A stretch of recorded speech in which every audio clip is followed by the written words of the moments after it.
Yes, good morning.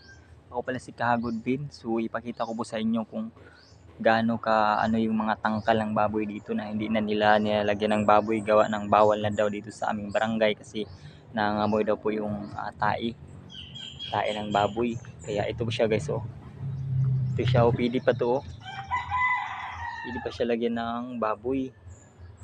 Ito din sa kabila. So binabawalan na kasi dito sa namin guys, sa kapitan namin dito kasi yun nga, nangangamoy baboy talaga yung tae. Hindi kasi nila nilagyan ng dam ba yun, yung balm para sa para sa tae, yung nilagyan ng butas para hindi siya mangamoy.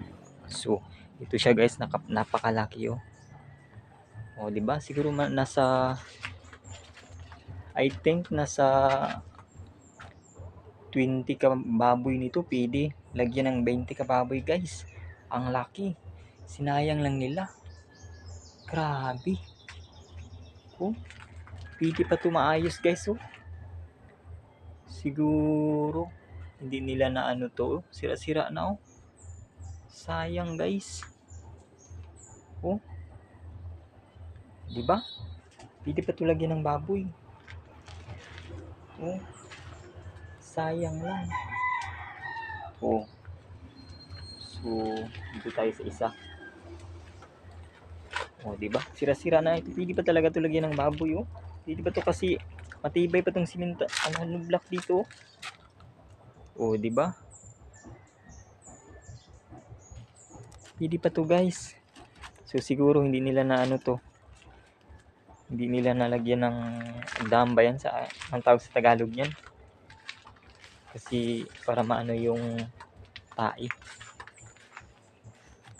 Ayun, may bahay guys. Tingnan natin kung may tao.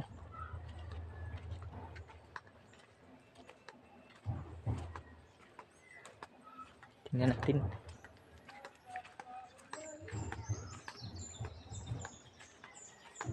May bahay, may bahay, may bahay.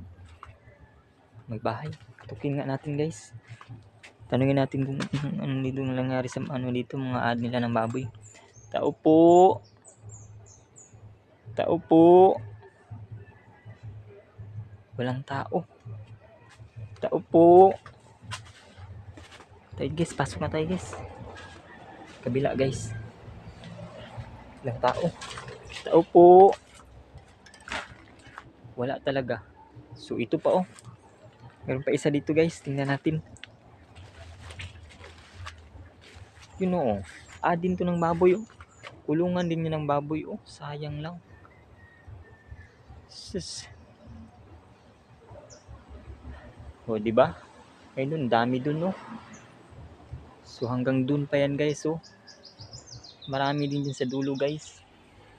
So dapat talaga nilagyan nila ng to, ng para hindi tayo makadaan dun sa kabila.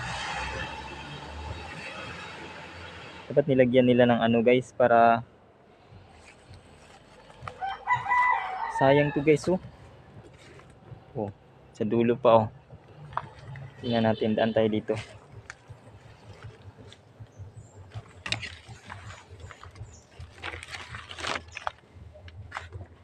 Oh, di ba? Oh, dito ng baboy, kulungan rin to ng baboy, oh. Oh. Pwede pa to guys. Oh. Siguro mga 5 baboy nito pwede. Kaso yung likod nito, kalibunan, eh. Oh, di ba? So hanggang diyan yan, sa dulo pa yan. Yan, adin yun ng baboy. Kulungan din yun ng baboy. So hanggang dito lang yung video natin. Sana mag-enjoy kayo sa next episode. Bye. Good morning.